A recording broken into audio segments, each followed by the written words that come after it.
Hello friends, आज हम भाषा की बात कर रहे हैं। भाषा, जैसा हम जानते हैं, मनुष्य एक सामाजिक प्राणी है, तो वो अपने विचारों को पहुंचाने के लिए भाषा का प्रयोग करता है। भाषा समाज में रहने के लिए अति आवश्यक है, क्योंकि समाज में रहेगा तो वो अपने विचारों को आदान प्रदान करके ही भाषा के माध्यम से समझा पाएगा।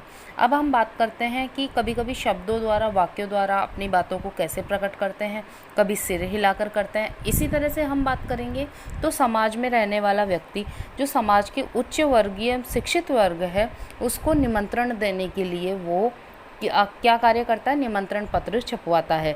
इसी संदर्भ में अगर देहाती व्यक्ति की बात की जाए, अनपढ़ व्यक्ति की बात की जाए या निम्न वर्ग की बात की जाए, तो हल्दी, सुपारी, इलायची बांटना पर्याप्त समझता है कि इसी से उसका कार्य हो जाएगा। इसी संदर्भ में रेलवे गार्ड होगा तो रेलवे चालक होगा तो वह झंडी के द्वारा ही वह समझ जाता है। अब हम बात करें पुराने ज़माने की, तो पहले जो भगवान कृष्ण थे उनके बारे में दोहा लिखा बिहारी जी ने, तो वो भवन में जैसे कहत नटत रिजत खिजत, और वह भरे भवन में किस तरह से अपने नैनों से राधा और कृष्ण की वार्तालाप चल रहा है, तो वो भी एक भाषा का माध्यम मान लिया जाता है। और अगर हम चोर की बात करें तो चोर अपने व्यक्ति को छूकर पहचान लेता है और वो अंधेरे में भी उस चीज़ को जान जाता है कि वहाँ पर क्या है। अगर हम बात करें, अब इसी संदर्भ में आगे बात करें कि हम देखते हैं कि लोग बाग जैसे कभी गहरी सांस लेते हैं, कभी ध्वनि, कभी टेढ़ी आँख कर लेते हैं, कभी खांसते हैं, कभी मुंह को बिचकाते हैं, तो हम समझ जाते हैं कि वो किस तरह का उसका मूड है या क्या वो कहना चाह रहा है।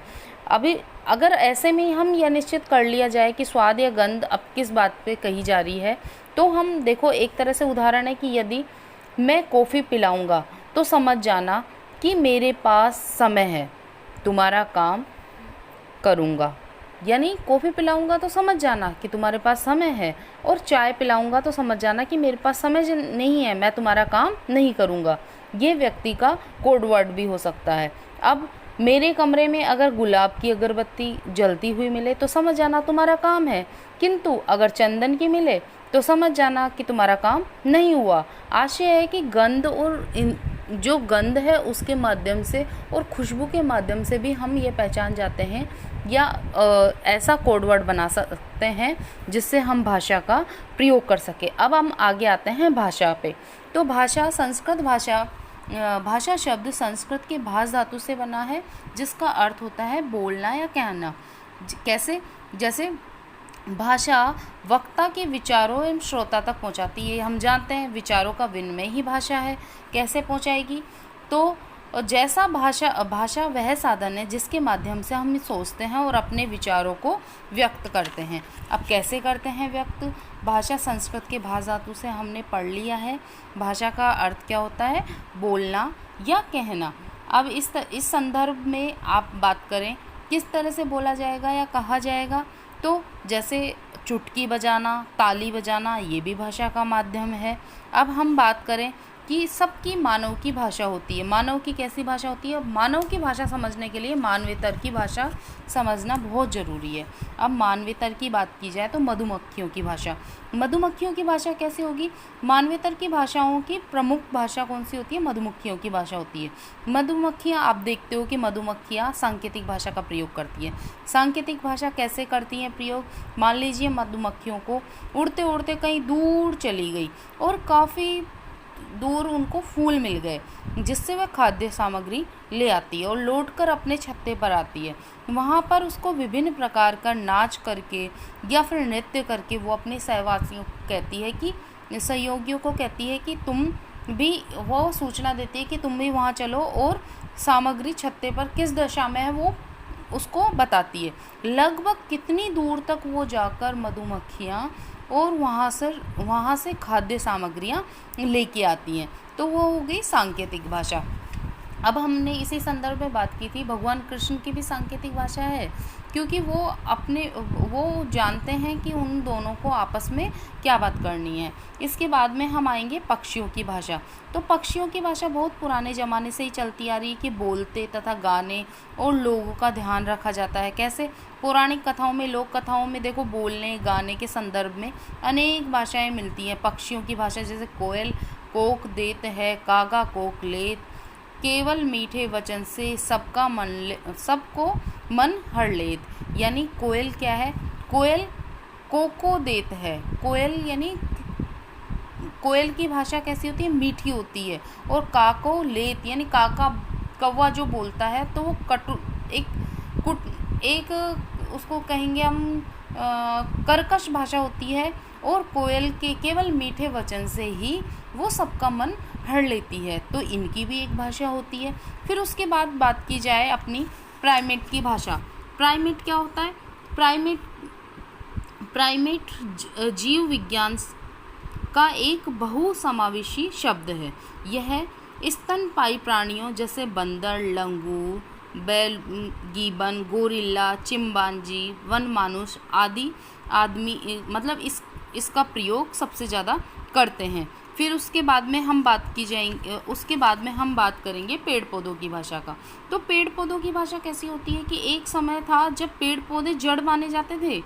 अपने जहाँ भारतीय परंपरा में जड़ चेतन केवल संकल्पना में ही जड़ पेड़ पौधे होते थे। लेकिन आज देखते हैं हम कि पेड़ पौधे को सजीव मानते हैं, क्योंकि हम देखते हैं कि पेड़ बड़ा होता है, उसमें फल आते हैं, फूल आते हैं, तो उसको भी एक सजीव माना जाता है।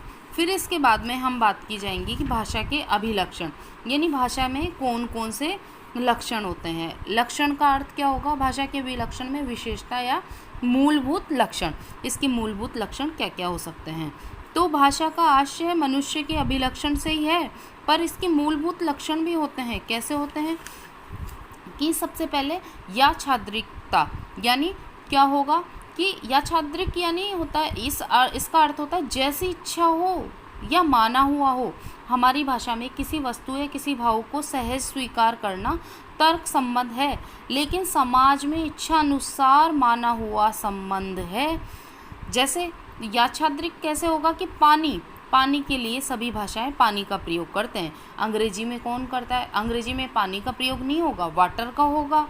तो वहाँ पर अंग्रेजी में वाटर, फारसी में आब, रूबी में वदा, तो सब ने अपने अपने हिसाब से इसको स्वीकार किया है। तो जैसा माना गया हो, जैसी इच्छा हो, वो याच्छाद्रिकता होगा। सृजनात्मकता से कहेंगे हम कि भाषा शब्द प्राय रूप में सीमित होता है। उन्हें नई अपनी आवश्यकता अनुसार सादृश्य करके नए असीमित वाक्यों का सृजन करना ही सृजनात्मकता होती है। जैसे आप जानते हो कि सृजनात्मकता में 4 चीज़ों का होना बहुत ज़्यादा ज़रूरी होता है। उसमें लचीलापन, प्रवाह और मौलिकता, मूल्यांकन का होना बहुत ज़्यादा ज़रूरी होता है।